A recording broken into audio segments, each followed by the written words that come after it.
Hello, and welcome to Emotions and the Aging Process.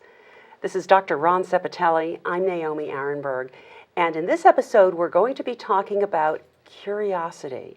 This is segment 9 of our 10-part series. And by the way, before Dr. Sepitelli and I get started in our conversation, I'll remind you that we are online at vermontsmp.org/emotions. Once more, a little more slowly, Vermont, SSallyMMaryPaul.org/emotions. Dr. Sepitelli, I'm curious. Why did you want to spend an entire segment on curiosity, which sounds like there's the old saying, killed the cat, something you'd bring in to a science classroom? We're talking about emotions and the aging process, therapeutic processes. Tell us about curiosity. Thank you, Naomi. Curiosity is one of the results that happens when someone is listened to receptively. And why it's important, there are two reasons for the institution and the individual. For the institution, curiosity will reduce mistakes, create connectiveness to the institution, and have people, the staff, be more involved in letting the managers and administration know about quality improvements and reduce turnover. So that's, Wait, this sounds huge. This sounds like a cure for everything that's wrong with the world. actually, it may be, okay? Instead of shooting at each other, if we asked people, why are you angry at me? What am I doing wrong? And being curious about why they're doing that, we would probably have much less violence in the world. Fortunately, you and I aren't here to resolve all the issues of the entire world. Yes. But it sounds as though you're well on your way to figuring out how to make the caregiving process, particularly in the aging process, much better for those who get cared for and the caregivers and the people managing institutions. Correct. And let me just point out individuals now. Why curiosity is important to an individual? Because it is the basis of the pursuit and progression towards a meaningful and happy life. How so? That's a big statement. We have to be curious about something first, and we have to try to understand, want to understand more about it. And let me give you an example of what actually happened. I had a group of 10 nurse leaders in a major teaching hospital. Excuse me, and when you say you had, you mean you were supervising a group? I was facilitating this group. And we met for 90 minutes. And they would talk about their work and what was going on in their work. A lot of stress and so forth. On an ongoing, excuse me for interrupting you. You talk for 90 minutes on an ongoing basis? Yes, we met once a month, year round. And they became curious on my responses to them. They wanted to know more about it. So we then extended it to 2 hours. So they would talk for 90 minutes, and then I would give them some education about receptive listening and how to do it and so forth. They became more curious about that, so we developed a 2-year program where they took 2 courses every other week for 2 years and learned more. And so what happened then is that it got word around the hospital that these nurses talked a little differently, which may be helpful. So there was a case where an organizational development specialist met with 3 nurses who were antagonistic towards each other. Now, they had this specialty that was greatly needed. They had this expertise that was greatly needed, but they just did not get along with each other at all. Can I stop you for Yes. 1 minute? So these are 3 nurses outside the group you were Correct, talking yes. about. So you're in a big teaching hospital, and you've been working over the years and facilitating these nurses taking classes, and their work is going well. And you're saying, at least in good part, because they have great communication skills. Correct. There are these 3 other nurses, highly specialized, who are essentially in a war zone with each other. Good word. Okay. So they had met at one time with the organizational development specialist, and something shocking came out of it. The result of this meeting with them was that they needed medications. Okay. To take themselves? Yes, because they were crying during the meeting, and angry during this meeting. So anyway, that whatever happened, I'm not sure. But a year later, they're still at it again.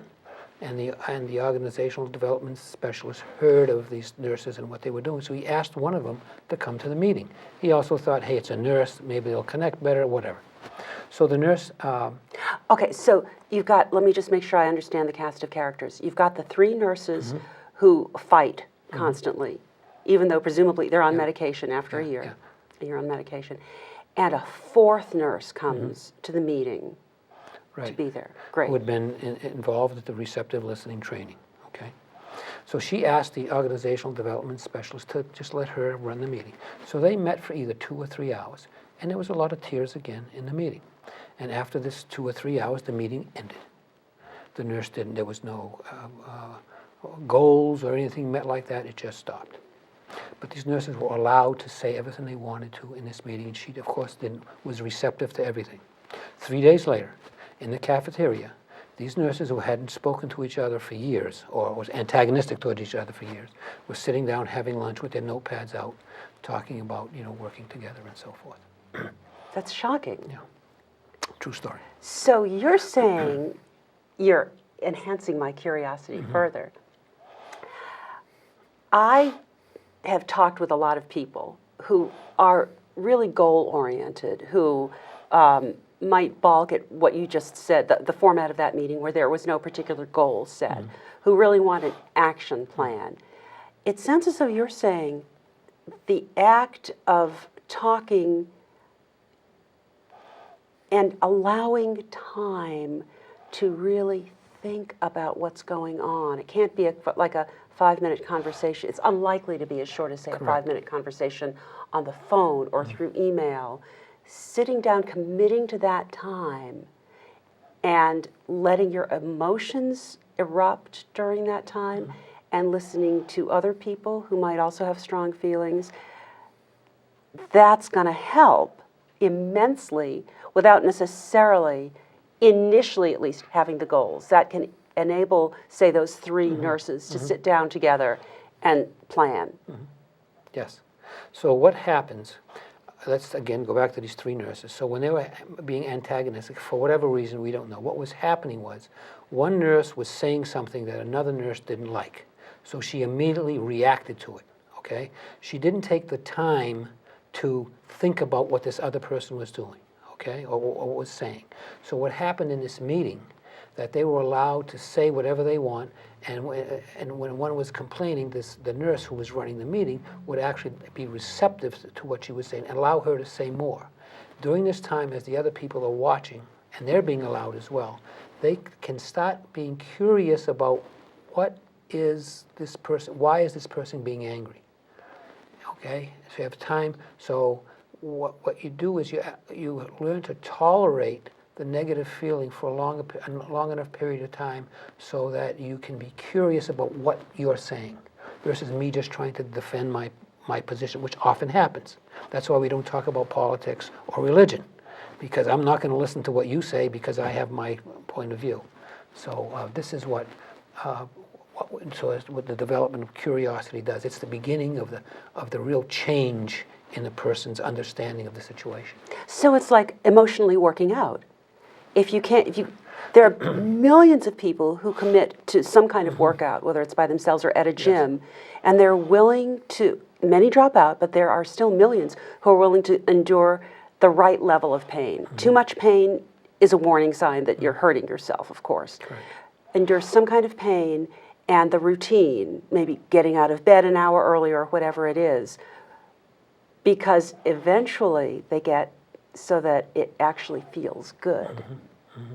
So are you saying most of us need more emotional workouts? Absolutely. And if we can put all our thoughts and feelings into language, especially negative ones, and we're not judged or try to change, they're being helped, okay, then we are more likely to start thinking about what we're saying and not act on them. I have a couple of questions. One is, what's in it for the institution? Most, may I say most, certainly many institutions that care for the gravely ill or aging people are for-profit institutions. What's in it for their bottom line? Okay, that's a great question. So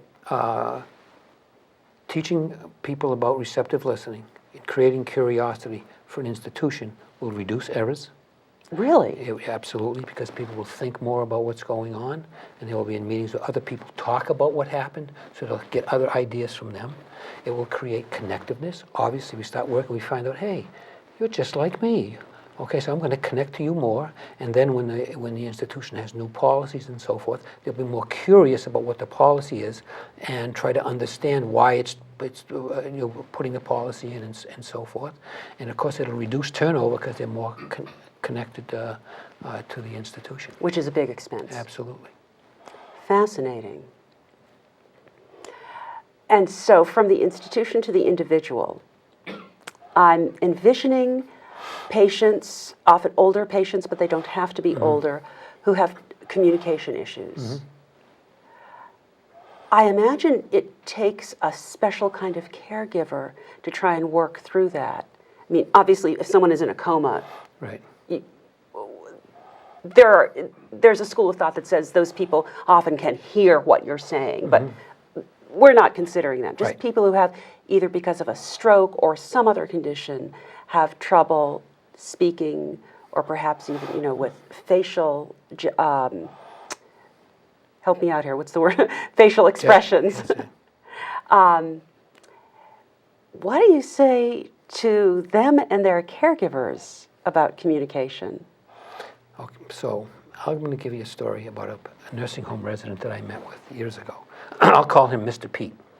Mr. Pete, previous to me meeting with him, had been assessed for homicidality and suicidality in the nursing home. A very angry, misogynist, crude man who described his life as, he described himself as a 60-year drunk and 3-pack-a-day smoker. He said he was born on the wrong side of the tracks, grew up on the wrong side of the tracks, and lived on the wrong side of the tracks. It was a very, very sad case. The man had a stroke and he had dementia. And he would speak terribly to the aides, said the most terrible things. The aides did not like him for a good enough reason. So they asked me to work with him. So I worked with him. And when I first worked with him, he'd be lying in bed with socks, sweatpants, a t-shirt, a sweatshirt, and a hat on his head with 3 or 4 blankets covered up to here. He was freezing, okay?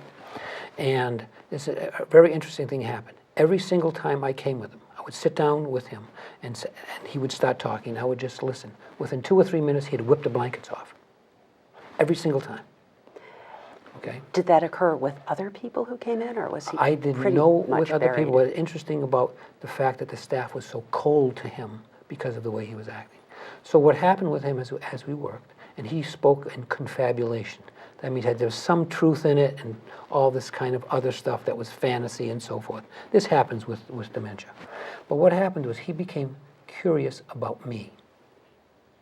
And he would ask me questions. Where is your office? How many people do you see? Where do they come from? And what I did, receptively to him, I knew he was trying to connect with me, so I would reflect most of these questions back to him. Where should my office be? He'd say, oh, it should be in the building. It should be right down the hall. And who should come and see me? Oh, the people here should come and see you. They all need you, and so forth. So over time, what happened? Through his curiosity, he became curious about. He and I to have our office together. And he would sell candy bars in it, okay, and I could do my. But he started recruiting residents for me to see. I love it. And so I meet the director of the nursing home one day, and she says, oh, that Mr. Pete, he's the ambassador of the nursing home. So he goes from this totally antagonistic, crude man to this guy who becomes this lovely, and he developed a part of himself that he never had. Did he also stop abusing the staff? Yes. Oh, yes. And staff actually, he was more fond of him, for example. Now, one other interesting thing he taught me. So I was on this externship. It was 18 months, and it ended. So it ended, and I, had to, terminate with the residents and so forth. Of course, he's a little demented now. So I started my research project, began the process of my research project about 6 months later. So 6 months later, I came back to the nursing home to talk to somebody about going on, and I saw him. And so I walked to him. I said, "Hi, Mr. Pete." He was talking to two or three other residents. He looked up at me and said, "So I see you've forgotten me." Oh, did that Yeah. wound you? Oh, I will never forget that. I will never forget that. But he was able to express Right. through words what he was feeling instead of, say, slugging you. Yes, yes. So we can learn a lot from working with nursing home residents and the staff as well. So he was able to speak. He did have speech. Yes, oh, yes. Yep. Told me about me. I could get into it. So it would be a whole segment just on how he evolved from criticizing everybody to criticizing himself to having curiosity about why he was estranged from his family and so forth. Yeah. This is a Fascinating. man who, like ninth grade education, but just basic entry-level physical labor his entire life. Mm-hmm. Yeah. Before we go on, in segment 9, let's remind everyone that this is Emotions and the Aging Process. Today, we're talking with Dr. Ron Sepitelli about curiosity and the value of curiosity in the therapeutic or the caregiving process. And this is, as I said, segment 9 out of a 10-part series.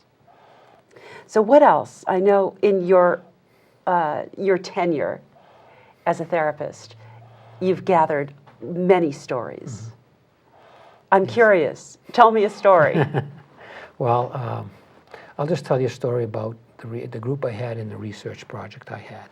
So they started off with saying all these kind of eye-opening, stunning stories about their relationship with residents and how much they didn't like them and disliked them and so forth and so on. And as they started meeting with these residents once a week and then coming back every 2 weeks to the 90 minutes, I could see them thinking changing, slowly changing.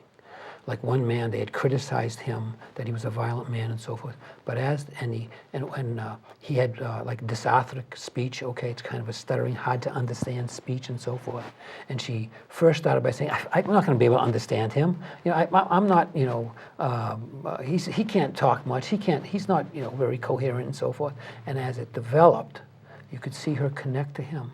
And all the effort she put in to try to understand him. She'd bring a pad in sometime and write some words down and say, "Is this is this what you mean?" Oh, because he could read?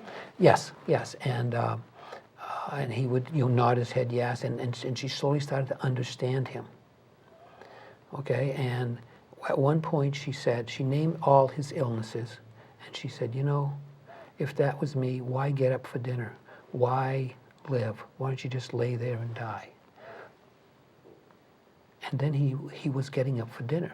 So she became curious about that, about him. And she would talk about it in the meeting. She'd ask the other aides, "Why do you think he's getting up for dinner?" So they'd all talk about this.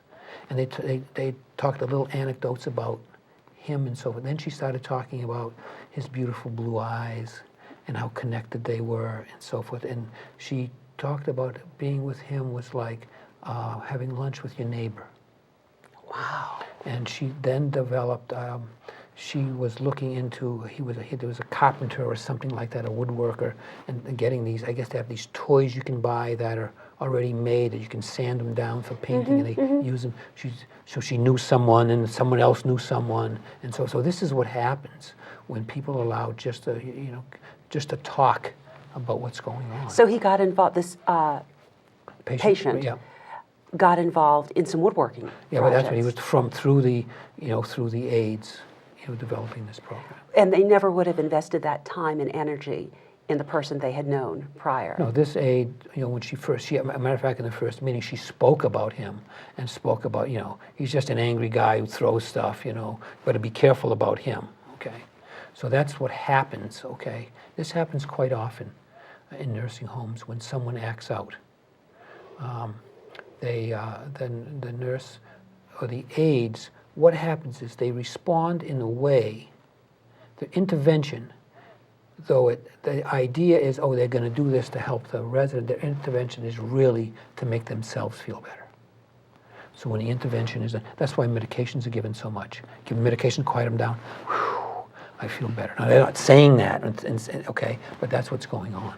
And of course, there are some times when someone who is very violent Yes. needs to be calmed down. Yes, well. But as a long-term strategy, we need therapeutic measures. Correct. And here's the point. Why is someone in a nursing home? There's really only one reason. safety. They can't live at home. For some reason, they can't be at home. So they're in the nursing home because it's safe in a nursing home. So what nursing homes do is they provide, food, clothing, shelter, okay, and a safe place to live. Everything else should be talked about, should be discussed. But what happens with the increase in anxiety and stress on the staff, then the staff starts reacting to the residents, and the pressure of getting their tasks done and under time constraints and so forth causes more and more difficulty. You anticipated my next question. I'm thinking, anyway, I have not worked in an institutional setting, but I'm thinking time is so scarce. There is a lot to do. We've certainly heard, anyone who ever listens to the news or reads a paper knows about poor staffing levels.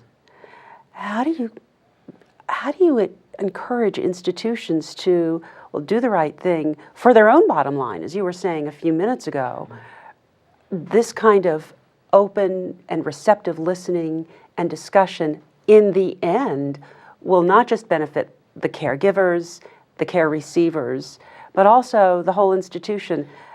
Do you have any idea where we go from here?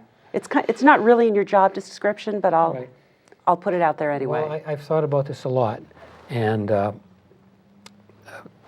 today there are 9.2 people in the workforce for every person over age 65. Wait, say that again? 9.2 people in the workforce working for every person over age 65. Okay. In 16 years, 2030, there'll be 3.2 people in the workforce for everyone over age 65. So that means what? Who's going to take care of us? Nobody. Right, because the people working are going to have to work to make money to keep the economy going and to live. So we need to start now, immediately, working on creating communities or villages or circles or something of people that will take care of each other. And through these groups, and it can be right now with people who are ill in the community and so forth and needs assistance, it can be done right now. And then what happens, and they become part of the circle or the group or the community themselves. And so from that, the group itself becomes organic and creates something itself. And that's through being receptive, first of all, and then developing curiosity, and then things will happen. Well, not to digress too far, but you're making me think that we need a whole cultural shift, because although in this 10-part series, Emotions and the Aging Process, we're talking about emotions and the aging process, I believe that in every part of our culture, we need the groups, we need the communities, we need the villages, the teachers who are stressed in public schools need volunteers, and people need to be to feel good about asking for help. That can be huge. So this is very interesting. You have aroused my curiosity. We have a mission Yes, we do. to try and make some change, at least in our own communities. Yes. That probably is the only place to start. Grassroots is the best place to start. Okay, that's where it becomes rich, and people have ownership in it, and they develop curiosity. All these different ideas come out that people don't think of. It's interesting. This morning I was reading an article about some big businessman talking about the debt that the United States is in and so forth and so on, and he wants immediately to start reducing the services to elderly. Pardon my silence. I'm just shocked because... Yes, and essentially what he says is the elderly better save some money because you pay for your own health care and you take care of yourself, is what he says in this article. I take it he's under 65. Yes, and he's one of these billionaires or people like that, and he's thinking about the money. Of course, he's thinking about, well, what's going to happen? There's going to probably be a split with young and elderly. Okay, so the young want to pay for all these elderly people who are just dying, okay, or keep the money for themselves. We're almost out of time, so let's go back to our positive agenda. It's very important to realize that there are chasms, vast chasms of misunderstanding about what to do with this particular issue. However, you have helped educate us today about the value of curiosity to forge relationships that are meaningful and therefore therapeutic. Is there anything else you'd like to say in our final few minutes? Well, I think connecting to each other, cooperation, working together is really the key to a rich and meaningful and happy life. And that curiosity is an important piece. Yeah, absolutely. And needs to be fostered from the time we're little.